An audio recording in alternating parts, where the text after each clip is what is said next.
tiba saatnya saya berada di bibir Gua Jepang. Gua Jepang. Lah, Gua Jepang ini termasuk dari bagian fasilitas pariwisata yaitu Kali Gua. Nah, saya juga ditemani Bapak Salim selaku koordinator dari Gua Jepang tersebut. Nah, nanti semuanya akan dijelaskan bersama Pak Salim ini. Asal usul dari Gua Jepang dan fasilitas dari Gua Jepang itu nanti apa saja. Pak Salim, tolong dijelaskan kepada pemirsa tentang masalah objek wisata yang ada di Gua Jepang. Monggo. Baik, para pemirsa sekalian, di sini kami selaku pemandu di dalam di wisata objek wisata perkebunan Kali Gua, yang tepatnya kita ada di depan Gua Jepang. Dan kenapa disebut dengan Gua Jepang? Memang dulu itu gua ini dibuat pada masa penjajahan Jepang tahun 1942. Ya, pada saat itu mereka dipimpin Komandan Murakami untuk membuat ya, komandan dari Jepang yang namanya Murakami. Ya. Mereka membuat lorong dengan sistem robusta, tujuannya untuk markas mereka pada saat mereka menguasai perkebunan teh yang diambil alih pada saat itu dari Belanda. Berarti itu rebutan ya Pak ya? Ya. Terus luasnya Pak, tolong luasnya dijelaskan. Panjang secara keseluruhan ada sekitar 850 meter. 800 bentuknya itu bercabang-cabang di dalamnya. Barangkali pemirsa dan juga saudara sekalian mau berkunjung ke dalam, silakan nanti kita akan dulu. Iya. Dan ini pengunjung yang di sini itu kebanyakan hari apa Pak? Kebanyakan ramainya itu. Kalau ramainya itu hari Sabtu Minggu. Sabtu Minggu Pak. Identik Sabtu Minggu. Ya, Sabtu Minggu. Hari-hari raya atau hari-hari gimana? Hari-hari raya, tanggal-tanggal liburan pasti ramai, apalagi kita menjelang Lebaran. Makanya Pak, saat ini kita sedang persiapan untuk menyampaikan untuk Lebaran. Walaupun ini tidak dilarang mudik ya Pak ya? Ya, tapi untuk lokal pasti wisata lokal pasti banyak yang datang di Gua Jepang ini. Ya pemirsa, ayo kita masuk ke Gua Jepang. Nanti di sana banyak sekali keindahan-keindahan yang dibuat oleh penjajah Jepang.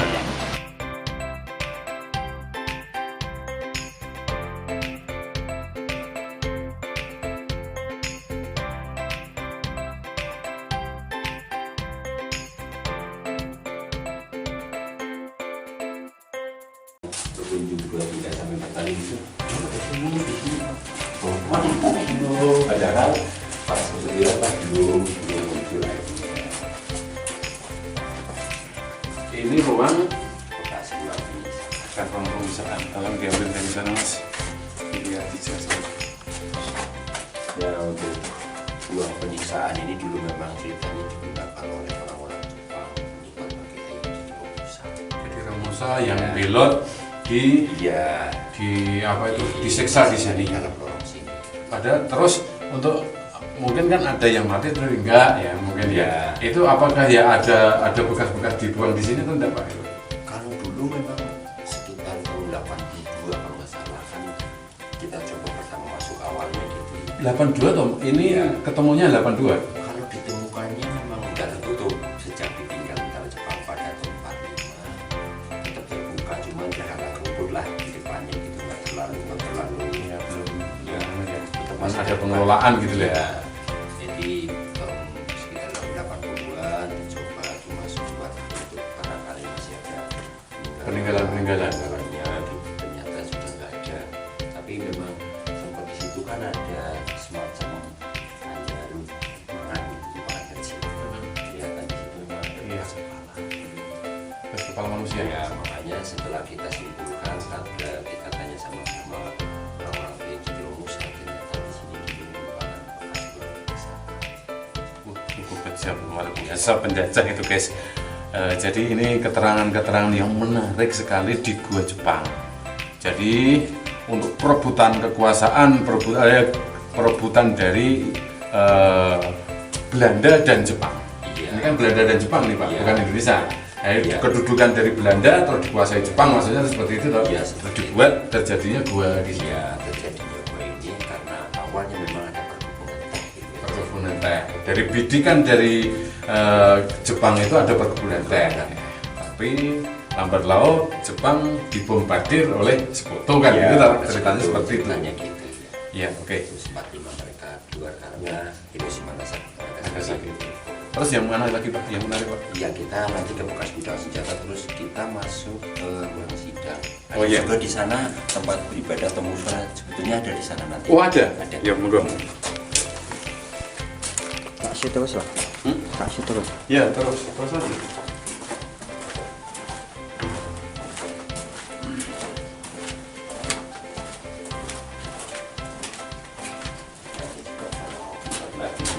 Ini belum jadi.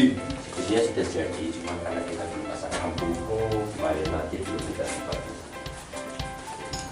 Pertama apa lagi? Ini tembus ke balik bukit hutan.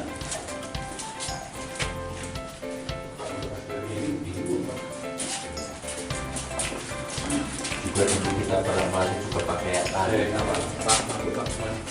Disut Mas. Disut ya. Bapak di sini aja. Biar kelihatan. Agak mundur ya Pak. Mundur Pak. Ya, biar kelihatan. Saya. Oh, gitu. Nah. Halo pemirsa, di sini juga ada yaitu jalan tembus dan ruangan pembantaian. Jadi gua apa itu?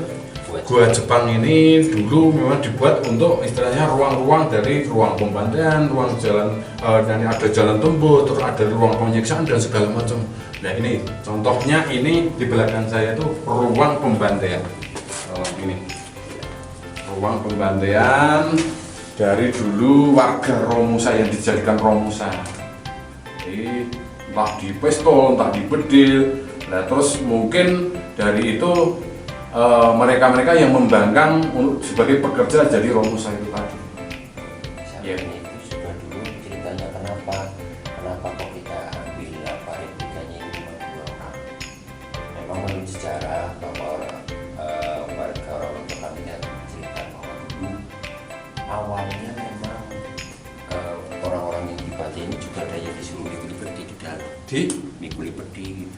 Oh ke sini ya? Ya disuruh mikuli peti barangkali untuk menghilangkan jejak nyimpennya di mana isinya apa, sehingga setelah mikul dipantai. Ya. Ada yang mengatakan dipendam di dalam gua, ada yang mengatakan dibiarkan lewat balik. Tapi pernah pencarian dari tim-tim dari pemerintah atau tim apa itu pernah menemukan hal-hal dari peninggalan Jepang yang berharga Pak? Pernah? Belum pernah. Kecuali memang ketemu bom itu, tapi sudah di luar gua ini, ada di atas bukit, ada. Itu mungkin mortir Pak itu Pak? Iya, itu paling itu. Tapi yang lainnya semacam harta-harta berharga dari generasi kami memang belum menemukan. Iya. Terus gini, identik gini Pak. Ini kan palingnya kan 2 meter ini. Mungkin dulu mungkin kan ini dengan kurang lebih tinggi dari 2 meter ya. 2 meter. Berarti Jepang itu memang pendek-pendek. Memang pendek. Orangnya itu memang yang masuk ke sini Jepang itu memang orangnya pendek-pendek. Memang dulu kan memang ceritanya itu sebutannya tentara cebol. Tentara cebol. Tentara cebol. Tapi gerakannya itu benar-benar cepat. Iya. Kita lanjut Pak, monggo yang nanti tadi ruangan rapat tadi.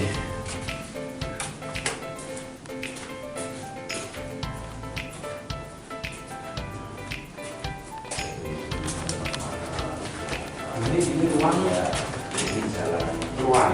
balik bukit dan dulu digunakan untuk aktivitasnya tentara Jepang semua. Juga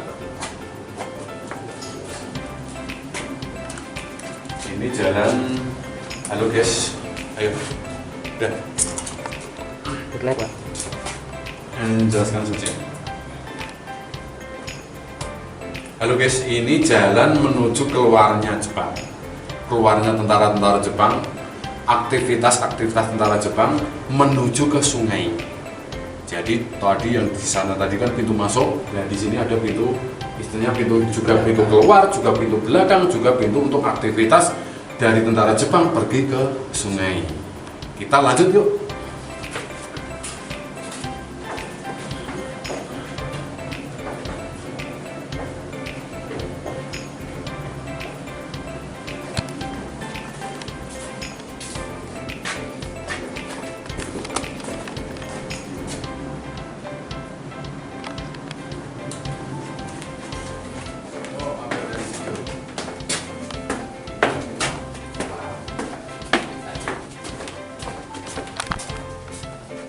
Halo guys, ini juga ada gudang senjata. Jadi ruang gudang senjata dulu dibuat oleh Jepang. Memang ruangannya sederhana dan kecil, tapi kemungkinan ini dulu untuk menyimpan seperti senjata api ya Pak ya. Kalau bom enggak ya Pak ya. Mungkin ini senjata api atau mortir pun senjata-senjata yang mudah dibawa. Mudah dibawa seperti pistol, seperti apa laras panjang gitu mungkin ya. Ya. Dan ini juga ruang pengintaian. Ini ruang pengintaian Jepang pada saat itu. Sana ada ruang ruang untuk aktivitas dan ini ada ruang pengintaian. Luar biasa canggihnya pada waktu itu. Kita lanjut ke ruang sidang.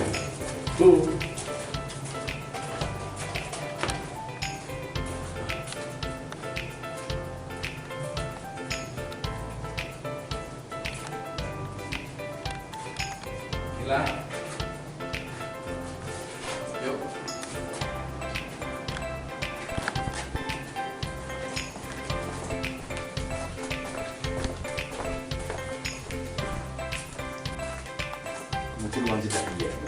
Inilah jalur menuju ruang sidang yang dibuat pada waktu itu pekerja-pekerja Romusa yang disuruh oleh penjajah Jepang untuk membuat ini pada waktu itu hanya singkat 2 tahun. Jadi tidak lama pembuatan ini dan dikerjakan beberapa bulannya, muntah itu nanti ratusan atau ribuan, saya ya belum tahu.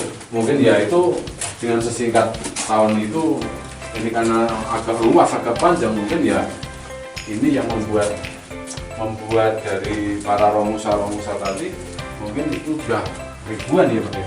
Ya sampai ribuan. Nggak sampai ribuan? Yang membuat itu nggak sampai ribuan. Karena warga Pandansari pada saat itu kan belum sampai ribuan. Oh, itu kan dihitung. Berarti khusus orang Pandansari? Ya, warga Pandansari juga sekitarnya. Cuma yang dikerjakan kan orang-orang yang sudah dewasa. Dan orang-orang dewasa pada saat itu belum sampai ribuan. Oh, masih hitungnya masih ratusan kali ya? Paling ratusan.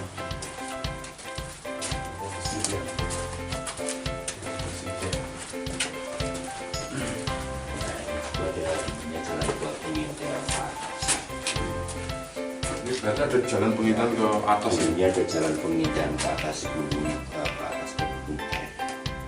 Nah, kalau sekarang kita manfaatkan untuk kelelawar yang nggak bercampur dengan menuju, nggak sengaja kita nggak kasih lampu, sehingga kalau pas nyala lampu kita lihat kelelawar itu terpaksa.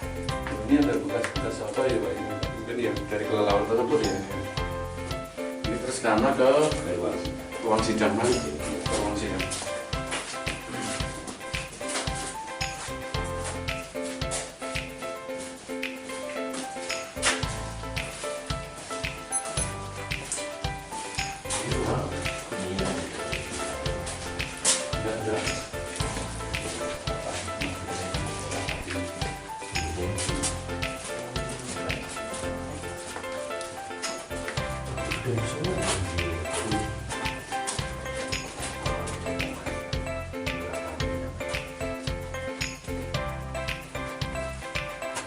Guys, udah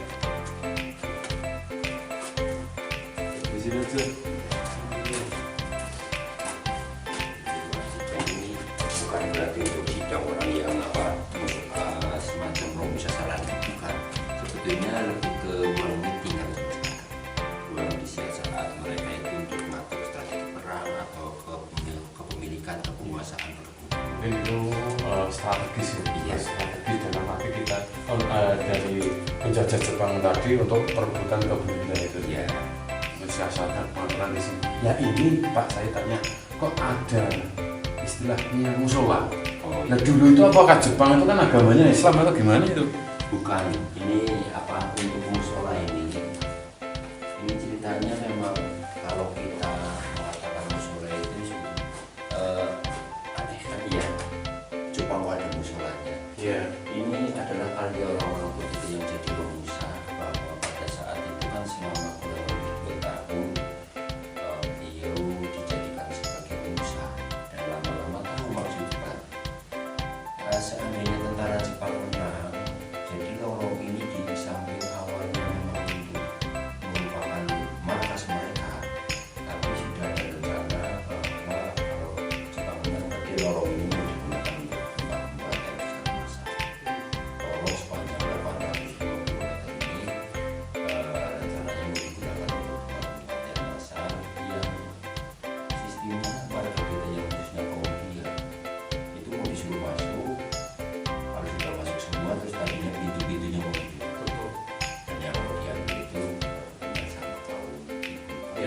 Iya, jadi jadinya dari Jepang itu niatnya seperti itu. Iya.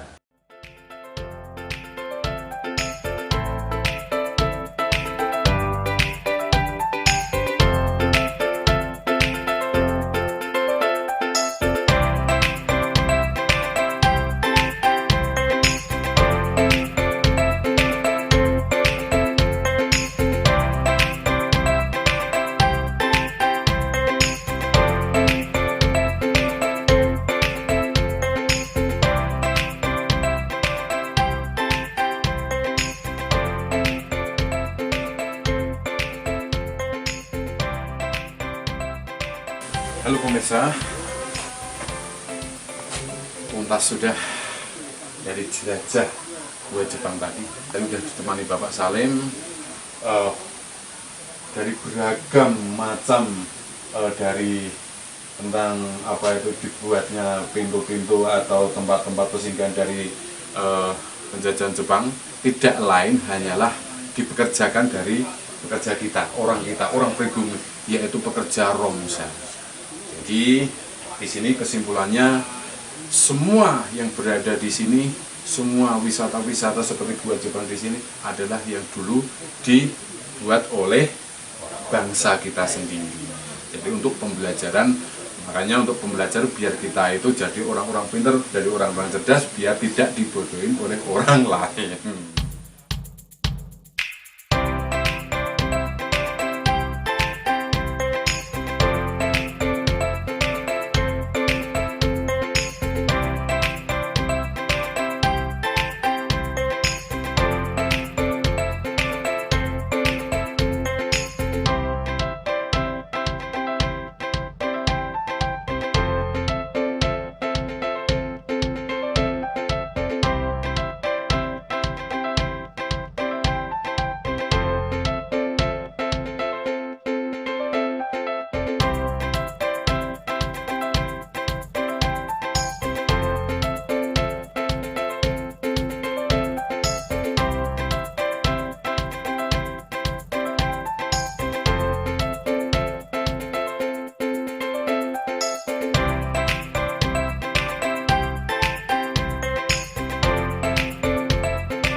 pemirsa Stepari TV dimanapun Anda berada, di sini saya sudah berada di dekat namanya Tok Bening. Jadi Tok Bening atau sumber air besar yang jernih.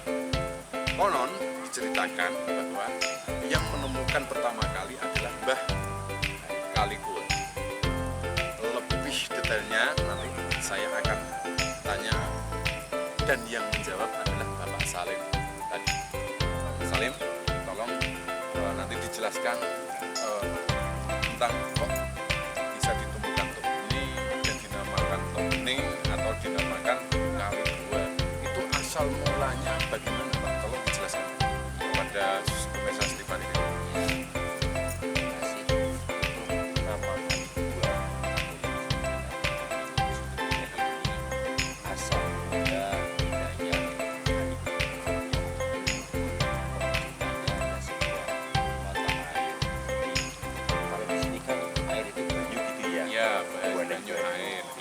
Kenapa disebut dengan Kali Gua, Gua Ningba, sehingga di situ ditemukan ada sumber air yang keluarnya itu Di gua besar. Keluarnya itu dari sebuah gua. Ya gua gitu ya, Gua Ningba. Itu sekitar tahun berapa Pak? Itu Penemuannya itu sebelum tahun 1879 sebelum. Berarti di sini masih belum ada perkebunan teh Pak. Berarti itu Pak. Berarti awal-awal mau dijadikannya sebuah perkebunan, kan kalau dari perkebunan yang paling dicari dulu sumbernya adalah Airnya dicari airnya dulu, baru perkebunan dibikin gitu ya. Ya, dan di situ disebut dengan, makanya ada disebut dengan sumber air Tinggi, Tok Bening, dan yang menemukan adalah Mbah Kali Gua. Lah terus saya mau tanya Pak, Mbah Kali Gua itu sebenarnya siapa sih? Kalau untuk Tolong dijelaskan. kalau untuk Mbah Kali Gua sendiri memang sifatnya semacam Wali ya. jadi sebuah, makanya kita nggak bisa menyebutkan Mbah Kali Gua itu ada di mana ataupun sosoknya itu makamnya di mana. Kita sebagai generasi sekarang itu belum sempat menemukannya, karena itu merupakan seorang wali. Dan yang menemukan itu tadi termasuk orang pertama kali di sini atau gimana? Ya kalau seorang wali itu kan biasanya sebagai Pengembara ya. Jadi untuk istilahnya menolong sosial, membantu pada rakyat jelata, rakyat kita yang belum istilahnya belum ada belum kalau dulu itu seperti air itu belum ada, seperti itu ada seorang wali atau seorang bini sepuh atau apa, itu dia yang menemukan ada sumber airnya. Dan ini air ini sampai kemana Pak? Kalau Apakah khusus di kabupaten sini atau luar kabupaten sini juga menikmati air ini?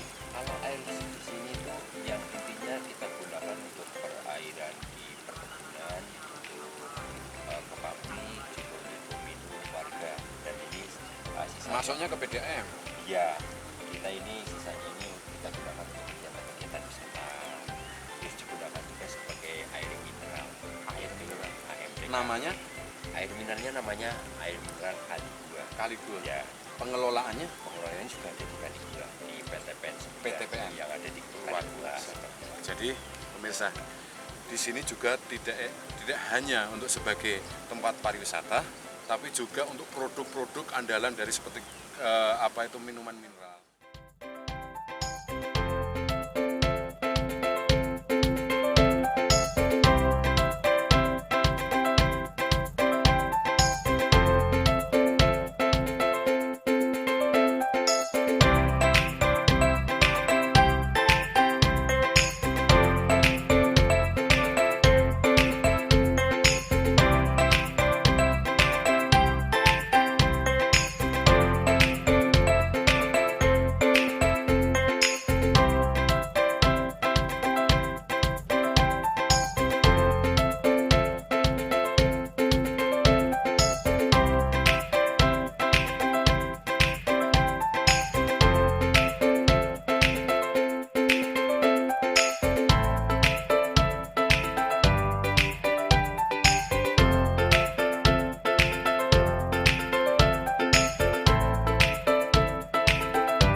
Halo pemirsa setiap hari dimanapun Anda berada, tibalah saatnya saya berada di Wisma Kaligua, yaitu terletak di bagian dari sebuah fasilitas yang diadakan oleh pariwisata Kaligua.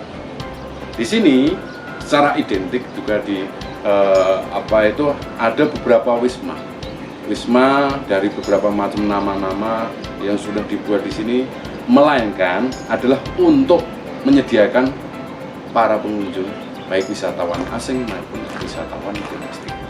Di sini saya ditemani sama Bapak Roso Suroso selaku koordinator di Wisma Kaligua sini. Nanti akan dijelaskan satu persatu fasilitasnya dan harganya berapa. Ini Pak Roso, ya. Ini saya mau tanya. Di sini berapa macam tempat wisma? Wisma yang sudah disediakan sama wisata Kaligua sini, Pak. Tolong dijelaskan sama pemirsa. Baik. Ya, untuk pengunjung semuanya, selain kita menyediakan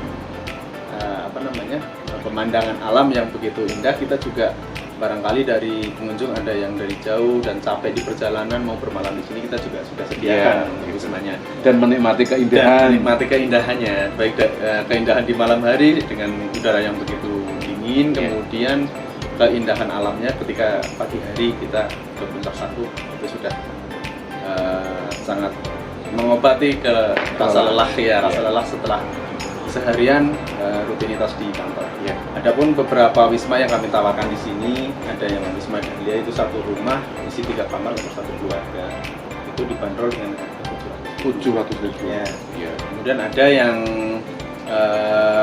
satu wisma isi 2 kamar, itu untuk keluarga kecil, itu dibanderol dengan harga 600.000. Selisih 100.000. Iya, betul. Terus kemudian ada yang paket kecil, yang untuk keluarga kecil yang masih ada paling 3 orang, 2 ekonomis.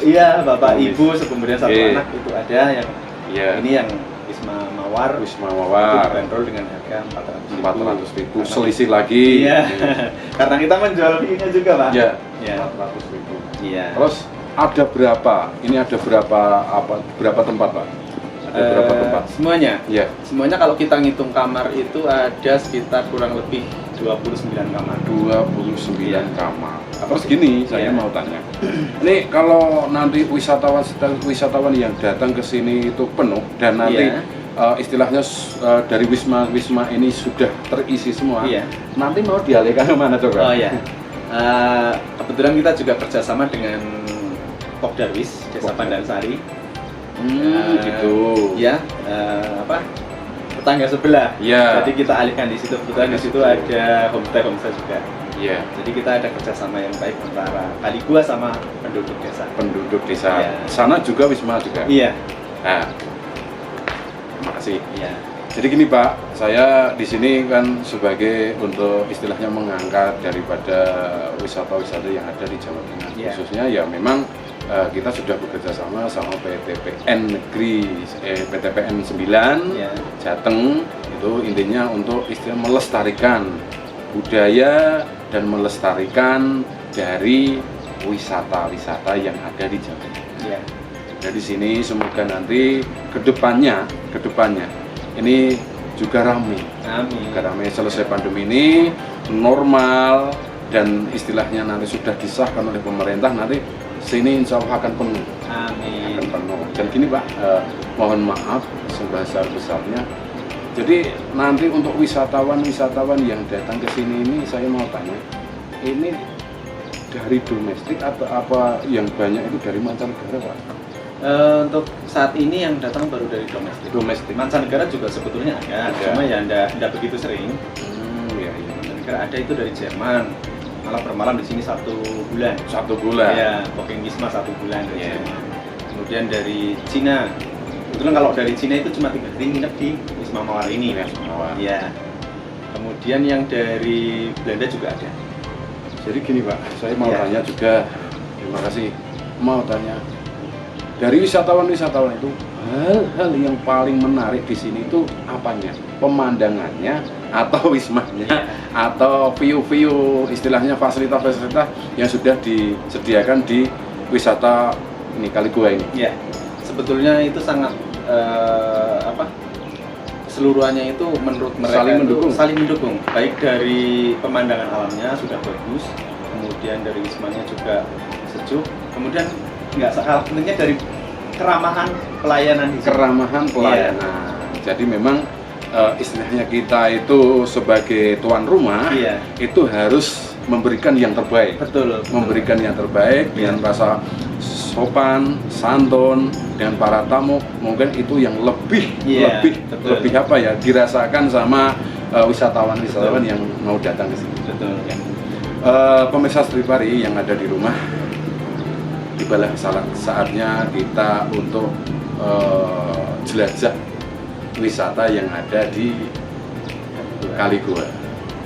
Semoga kedepannya nanti warga, entah masyarakat dimanapun Anda berada, bisa berwisata ke sini, bisa menikmati keindahan di sini di Kali Gua ini, bisa berlibur sama keluarga, sama tetangga, dan sama teman-teman komunitas dimanapun Anda berada. Ini Pak Roso, saya mohon maaf yang sebesar-besarnya karena saya sudah menemani teman-teman jenengan semua 30 menit ke depan dalam acara jelajah wisata yang ada di program Setripari TV. Semoga nanti ke depannya semuanya bisa berjalan dengan lancar. Amin. Terima kasih. Ya. Monggo jenengan kalau memberi saran pada pemirsa, monggo. Oh iya. Untuk semua pemirsa, barangkali pemirsa semuanya capek setelah penat selama 1 bulan, pikiran kita 1 tahun ya, betul, 1 tahun kita disibukkan dengan rutinitas pekerjaan.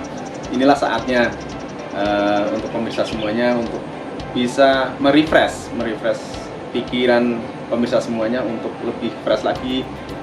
Tidak ada lain untuk berkunjung di Kali Gua, dan mungkin untuk alam yang masih begitu